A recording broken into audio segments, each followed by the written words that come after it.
another edition of our Worst to Best series, where I go over what albums I am ranking essentially from the worst to the best in a particular artist's discography. This time, it's Weezer. What's up, everyone? Welcome back to ARTV. My name is John, and it's time for the most anticipated episode of Ranked that I have ever done. Ranked is where I take a band or an artist's discography and I rank from worst to best in my own personal opinion every studio album, and with Weezer, we've got 13 of them. I see Weezer as being one of the most important and I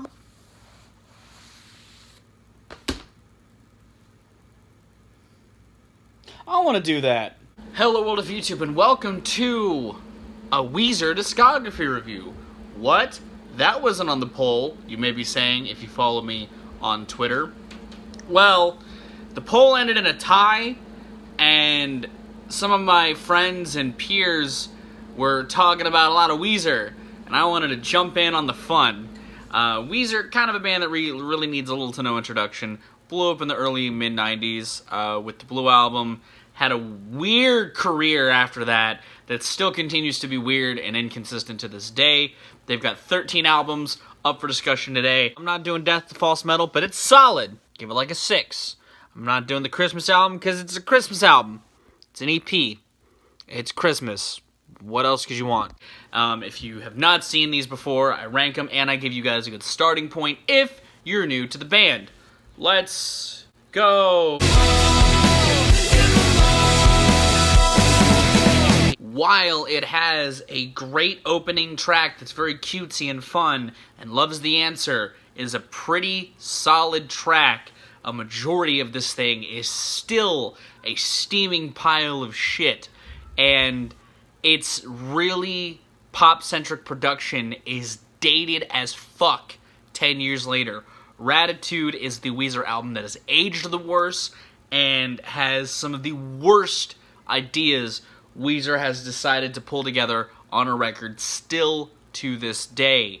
Not a record you really want to start with or end up with. This is the one Weezer album where you can skip it entirely and not miss a goddamn thing.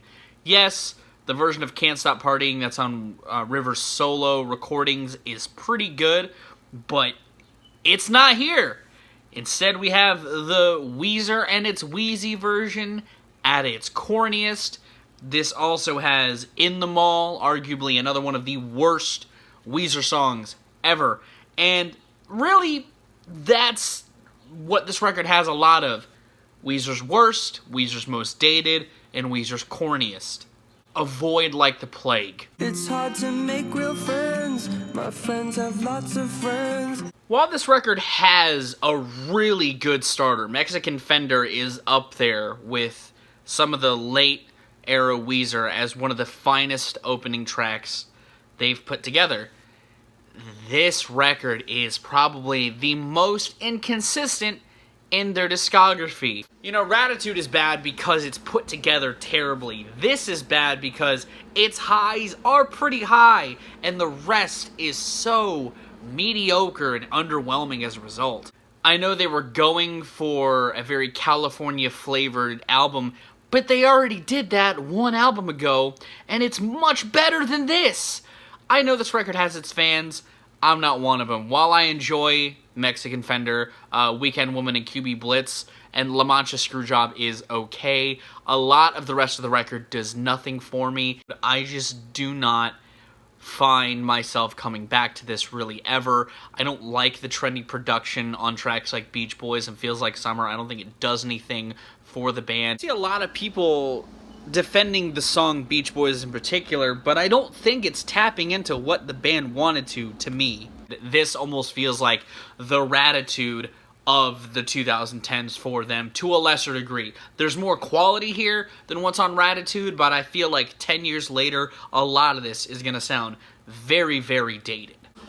Honestly, I feel like this is only for those who are morbidly curious and would like to hear Weezer on more trending production. If you liked stuff from Hurley and even Ubate a little bit, and you want to hear something a little more trendy mixed in with that, you might enjoy this. I personally just don't find any enjoyment there. Sun is shining in the sky. Teal is fine. You know, I reviewed it this year. It's solid. Very unnecessary, even if some of the covers are pretty nice. You know, like I said, I like the Happy Together cover and the Mr. Blue Sky cover. And even though Take On Me cover is fine, it's just if I want to hear a band do karaoke-styled 80s rock covers, I'd rather listen to Ninja Sex Party.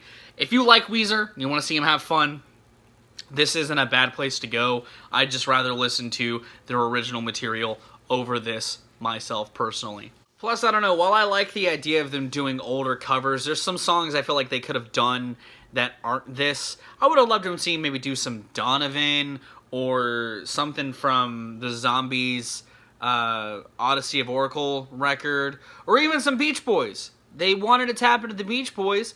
Why not cover the Beach Boys? You know what I mean? I think some of the songs they chose were wise, and obviously the Africa one for the memes, but I don't know, there could have been more here that I felt like would have attuned to Weezer a little better than some of the stuff that was here.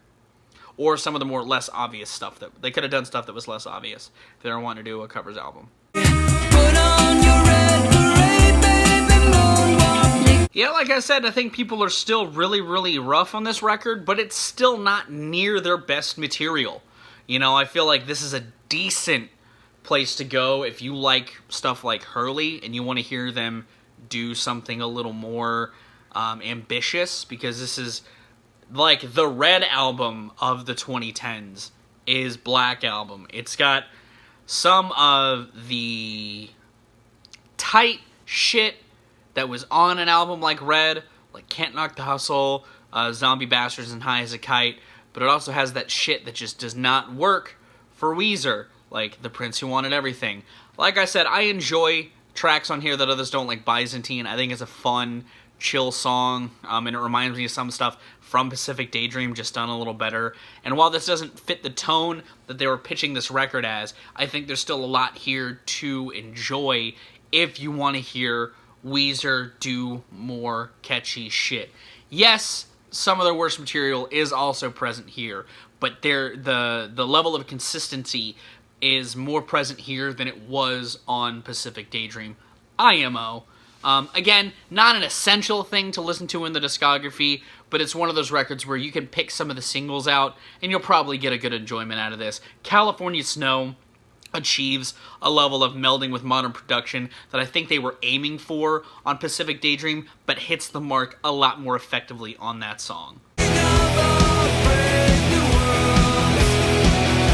Now, I honestly had a hard time picking of where I wanted to put these next two records, but I ended up settling with Hurley here because while I think it has a strong consistency within its track listing, I don't find myself revisiting the record as a whole as much as I do the one that sits above it. I do think its highs are as good as the next one. You know, Memories, Trainwrecks, Brave New World, even Unspoken, all phenomenal Weezer cuts. Some of them have some colossal choruses. They have shit that really ties into the roots of Weezer in a way that wasn't seen in a long time, or at least after Raditude, I don't think fans were expecting Hurley. But this record kind of gets swept under the rug because of what came after it, but I do think this laid a good foundation for their sound that followed, personally. I think that the songwriting is tight when it's good, and they shine in a lot of really good ways, and the production is more in line with what I expect with Weezer. Like I said, I don't revisit this thing as a whole as often as the next product, but I gotta give respect where it's due, where they came out with their first indie record with a tight set of tracks that had a lot of flash and dazzle in all of the right ways. This is a good place to end up eventually if you're listening to the discography, maybe after Maladroit, or even before U-Bait, even though I like U-Bait more. I just think that this is something Weezer fans should listen to, or give a re-listen to if you haven't listened to it in a while, but it's certainly a project that I don't think has as much staying power as anything that follows on this ranking.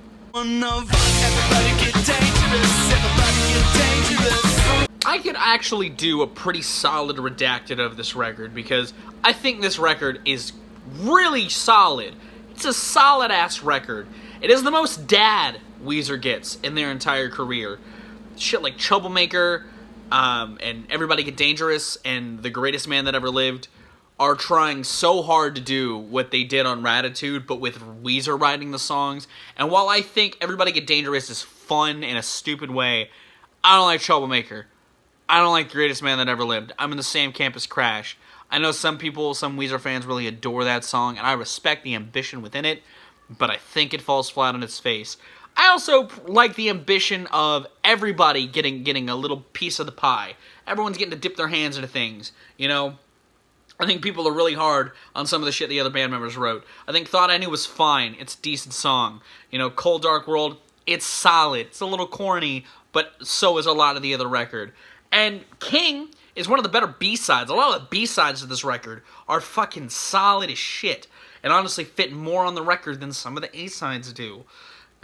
And I think this record is just mixed all off. I wouldn't be surprised if I do a redacted for this in the future, but as it stands in the discography, it's something you should get to eventually, maybe after you listen to Maladroit, because Maladroit's kind of the same ilk. It's a little more experimental as far as how it was put together by the band.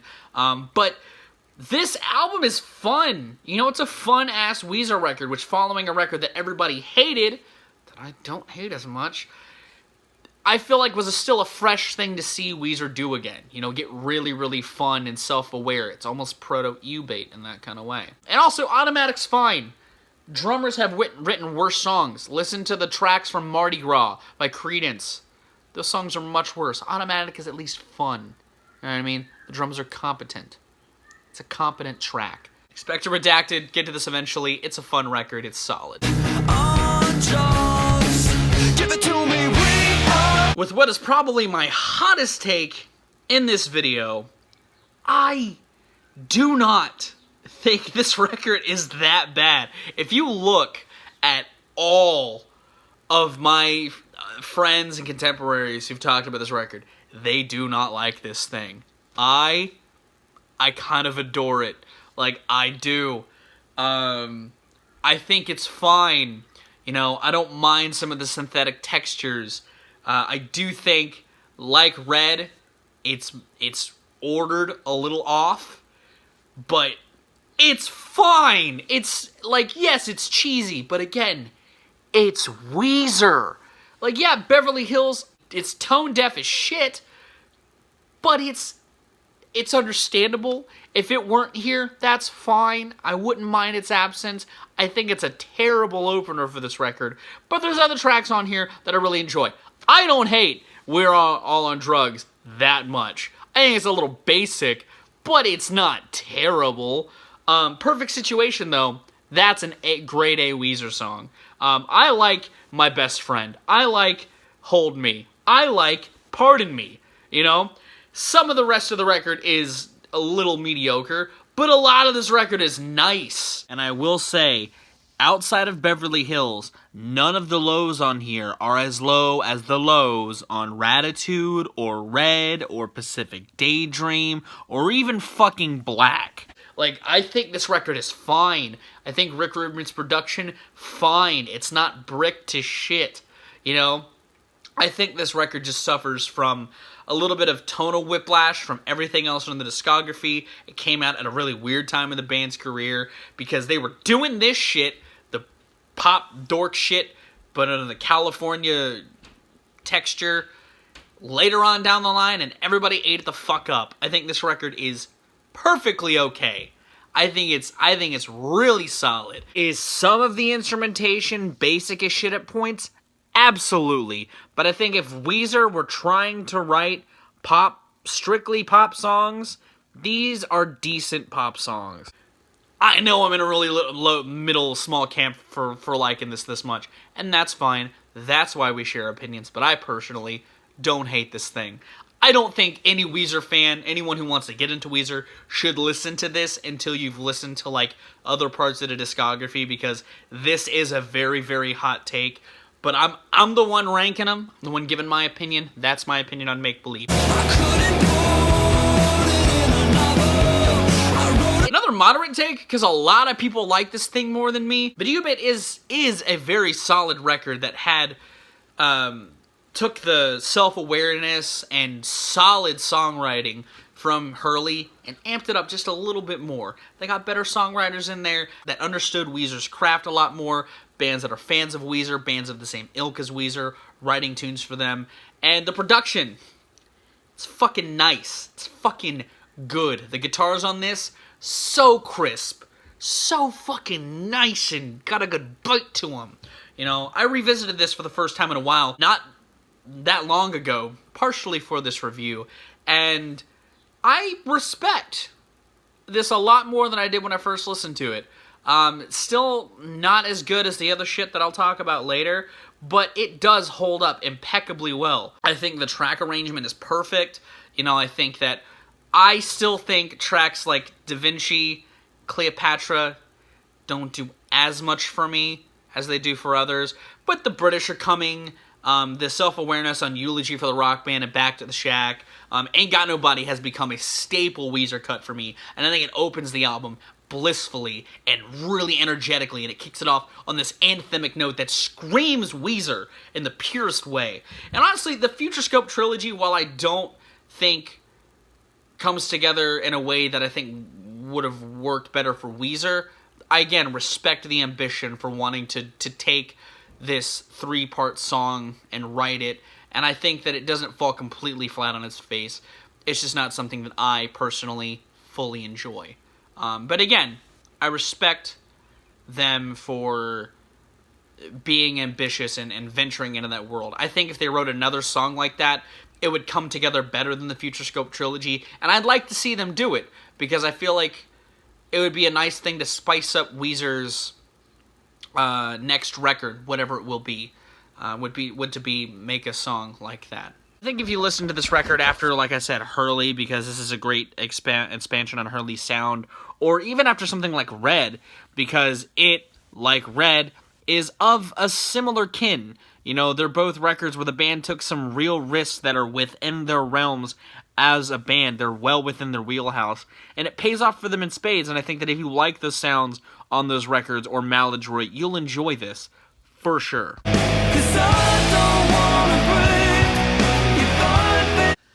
Again, I feel like I'm in a weird place for putting Green this high, but I fucking adore Green. It breezes by its runtime really fast, but it's all so sunshiny and nice.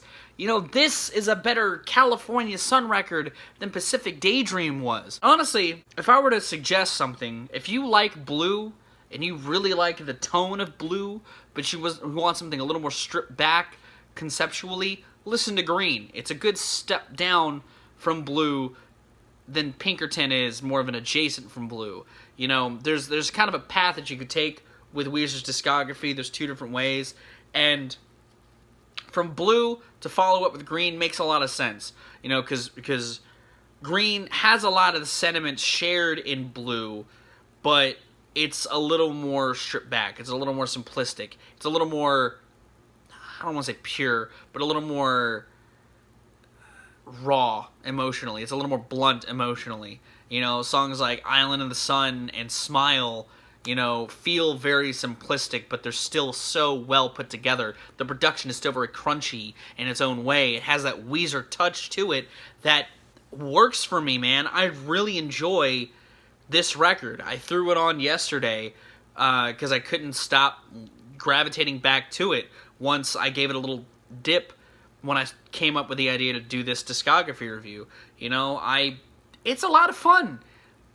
You know, Hash Pipe, another really solid rocker in the middle of a lot of kind of more tepid stuff. It's paced really well, and while it breezes by its runtime with ease, it does it gracefully. I feel like this is another really underrated Weezer record, like, to a bigger degree than Make Believe. I understand why people don't like Make Believe to some degree. I don't think it should be as extreme of hate as it gets, but I don't understand why people are not so into Maladroit. It's a rockin' fucking record, man. Like, it's got a great opener in American Gigolo. It's got a fun song in Dope Nose, even if some of his lyrics are shitty. But Keep Fishing is another really fun bright and shiny single, and this has interesting way that it was put together, with them kind of consulting the fans directly to put this record together. And it has some awesome moments, like the hook, the guitar line, and Burnt Jam. A lot of the guitar work on this is fucking awesome. The band sounds super tight, and this has some of the best, more underrated deep cuts out of any Weezer record. I adore Maladroit, you know, Space Rock, another really great song. Love Explosion, really ace tune. Sucker for that thick production that's on there and on December. God, so good! I feel like if you like Blue, you may not like Maladroit as much, but if you like Pinkerton, throw Maladroit on. You'll get some surprising adoration out of it that you might not have realized before. You know, give this one a spin. I think it's aged the best out of a lot of Weezer's records as well. I mean, fuck, dude. It's really forward-thinking with it the way it was put together, and it led to some cool ideas that the band decided to throw onto an album. It's a little more out there than Green, but I respect them, again, for doing something super ambitious and forward-thinking with the production of their music. Again, it's fun, it's tight, and the writing is super interesting. Weezer pulled the greatest prank 2 years ago on April Fool's Day by releasing their best album since Pinkerton. Yeah, I fucking love this thing. I think it is amazing. You know, even its potentially cringy moments, like Thank God for Girls, I think stick the landing magnificently. I think the production is as good as it was on Ubate, but it has that California touch. This is what they wanted to do with Make Believe, and I think they stuck the landing this time. I think tracks like Do You Want to Get High really surmise that LA shit, same with LA Girls, in Weezer's perspective. You know, Weezer puts their perspective in the California scene a lot better here than they did on Make Believe. Wind on Our Sail is a colossal fucking tune. So is California Kids. Endless Bummer is such a smooth closer. You know, I felt like they haven't had an album this tight since Blue. While I love Pinkerton, and I'll talk about that in a minute, this is such a tight fucking record. It's another tight 10 songs that I feel like hits a stride and does not let up until Endless Bummer is going into the sunset. And out of all the records where they've tried to hit the Beach Boys stride, I think they do it on White successfully and masterfully with Wind in Our Sail and some of the hook work on King of the World and Summery Land and Drunk Dory. This just feels so summery. It hits that summer stride that Green does in spades, but it's a little more expansive and the production is a little fresher. It's a little more new. It feels a little more in tune with the modern summerscape in a really vintage way. If you want to listen to a modern representation of great Weezer, listen to or start with White and work around the rest of the discography that I've talked about thus far, or we'll talk about eventually.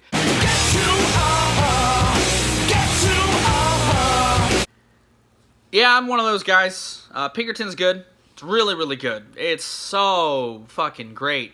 And it's got a lot of heart because of how raw the production is. And I respect that. And I think this record is just as good as everybody says it is, you know.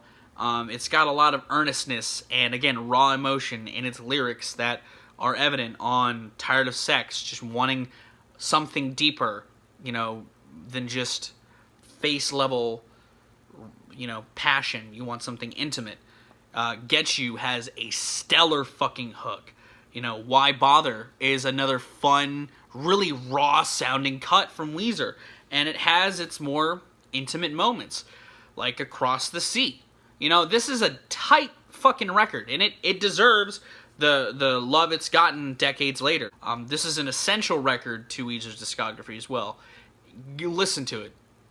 Maybe not first, but get to it eventually, unless you're a sad boy. If you're a sad boy, you don't necessarily want the fun tunes that are on Blue that had that emotional weight. You just want something a lot more emotional. Listen to Pinkerton. I think because Rivers gets a little oversharey at points, it's sometimes hard to connect with the protagonist of each song, and that's a big reason why it failed, but we've reached this apex within the general populace of the internet that this record has just become its own type of relatable from a broad sense, and I think that's its biggest power. You know, and that's always been a big power with Weezer. You know, you may not completely identify with the protagonist, but they can write good hooks around it and great tight riffage and musicianship around that. Its production is more loose. You know, fans of more indie sounding records will probably get a lot of joy out of Pinkerton. And there's a lot of good shit here. You know, there's a reason why a lot of people love it, and I'm in the same camp. It's fucking amazing. It's damn near flawless. You know what is flawless? Blue. This is a tight, fucking solid, tight 10 songs. The pacing of this record, immaculate. The lyrics, phenomenal. The band sounds just unprecedentedly amazing here. What can I say here that anyone else hasn't said? My name is Jonas. Phenomenal opener. Only in Dreams, really amazing closer. Holiday, it's a great punchline. That's probably the one thing I've said that no one else has said. I've used it in a video as a punchline. I think it's fucking great. I already love this record. Everyone knows this is the best Weezer record of all time. You know, people like Pinkerton more. That's fine. I think this is the best Weezer record. But I had this interesting experience after listening to the Black Album for the first time. And I'm just going to spend the rest of my Blue Album segment to talk about this because I grew up with this record. I have the same kind of kinship with Weezer's music that I do with Green Day's music. I grew up with the Blue Album in the same way that I did with Dookie, you know, and I really connected with Rivers' writing on this record, and I think that it has a lot of songs that mean a lot to me personally as a huge dork. As a guy who did then and still does deal with fathership issues. As a kid who had a hard time really expressing himself, you know, I do really, really love the Blue Album for that reason. And I feel like it's an essential piece of music. If you haven't listened to the Blue Album, listen to it. I know people that hate Weezer that still respect the Blue Album for that reason alone. The songwriting is tight. The production is perfect. Everything about this record is perfect. But it was interesting because I hadn't listened to it for a while. It was around the time Black was coming out, and I listened to Black. And immediately after Black, the next song that played was In the Garage. A song that sounds nothing like current day Weezer. And it was eye-opening to me because it reminded me why I love this band. You know, Weezer are dads now. They're dorky dads. Rivers is a dorky dad. And that's fine. They have a Fortnite concert now. But this album is just a band for really introverted dorks by really introverted dorks, and In the Garage alone reminded me of that. It took me back, because when I was growing up in high school, we hung out in my friend's garage, and I had this sort of weird transcendental experience listening to In the Garage again for the first time in a while, and I loved it.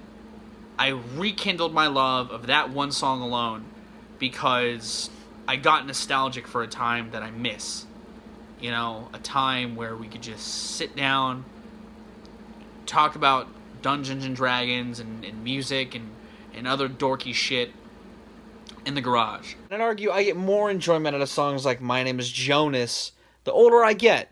And that's why it's Weezer's best record. It's the tightest, it is the best produced, it is the best written, consistently record in Weezer's discography. You know, and it's an essential record. Listen to it. Either start with it or listen to it after Pinkerton. And that's going to be my Weezer discography review. Hopefully you enjoyed it. Hopefully you like my opinions on Weezer. If for some reason you haven't seen Anthony or John's videos and you somehow are seeing mine first, check them out. They're linked in the description. Hell, if you haven't seen Crash's Retrospective on Weezer, it's also linked in the description. It's a lengthy watch, but it's worth it, because we're all just guys who like talking about Weezer. This is a fun review to do. I love Weezer. I have a weird relationship with their music. but I really love what they've got going on. I think they've written some really essential records for rock music. Thank you for watching. Again, hopefully you like this.